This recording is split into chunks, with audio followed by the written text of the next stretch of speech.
In October of 2019, REL Midwest held an event where special education directors from across the state gathered in northern Minnesota to discuss post-secondary education and employment pathways of Minnesota public high school graduates. At this event, educators talked about how to close the opportunity gap for students with disabilities by sharing evidence-based practices that help diverse learners succeed in preparing for college and careers.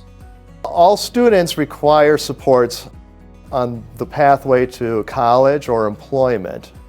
We provide things for any given student to ensure that they have choices and that they end up going somewhere where they want to be, doing something that they want to do. All of our kids are different and they need different things. So we start with interests and strengths and find out their opinions about what they want to do. Providing differentiated supports for students with disabilities actually helps most students in your school. So if we're providing multiple differentiated opportunities through our college and career readiness activities, we can increase the access for all of our students.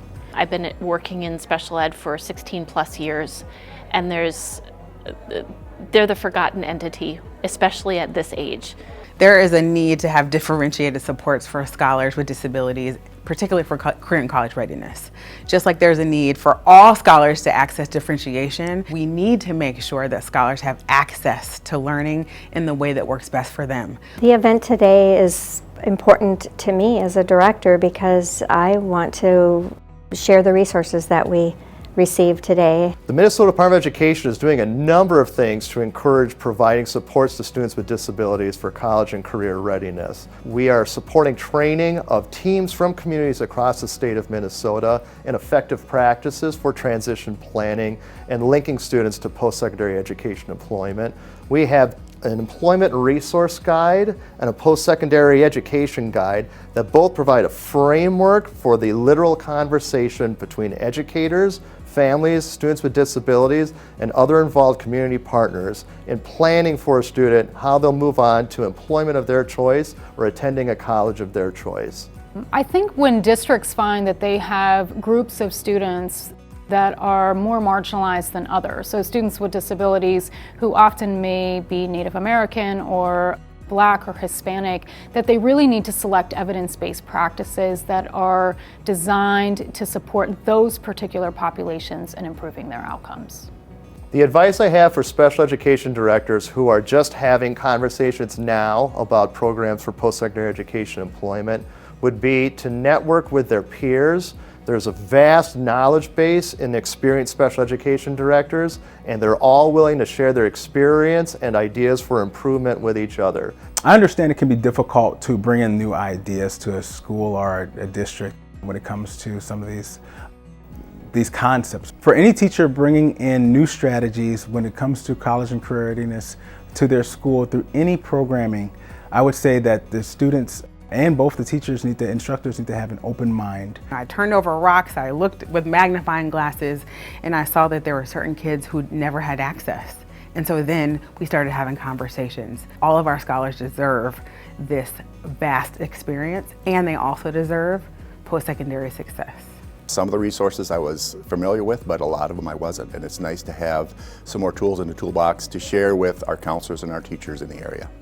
We've got a transition meeting coming up with our teachers coming up soon, so I'm hoping to share a lot of this with them.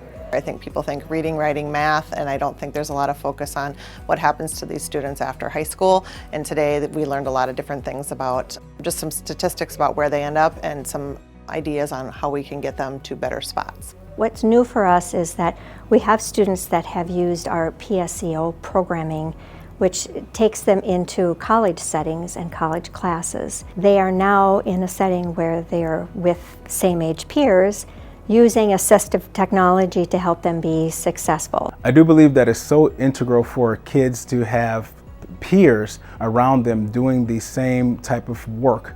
Success in this work to me probably looks a lot different than most, and for me it looks like scholars being able to walk across the stage and say, I know where I'm going after this.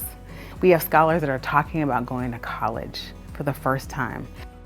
or have a disability and never thought they could go to college. And so we're stripping away the mindset that only certain scholars get to go to college. And when we start talking about college as if it's, or careers, if it's something that everyone has access to, then that's when we share multiple wins. Equipping the student, the teachers, whether they're special ed teachers or whether regular ed teachers, I think giving them those tools and those connections with industry and connections with support will be a helpful thing for everybody. I think it's really important to offer differentiated supports to students with disabilities because there is life after high school. We need to give them skills in high school, and once they graduate, they need to know the resources they can tap into to be successful.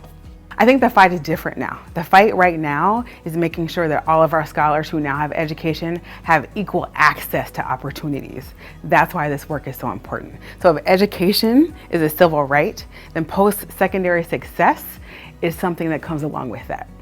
The work of transition programming is so important because it guides our students to be as successful as possible as they're leaving our setting and going into what their role in life will be.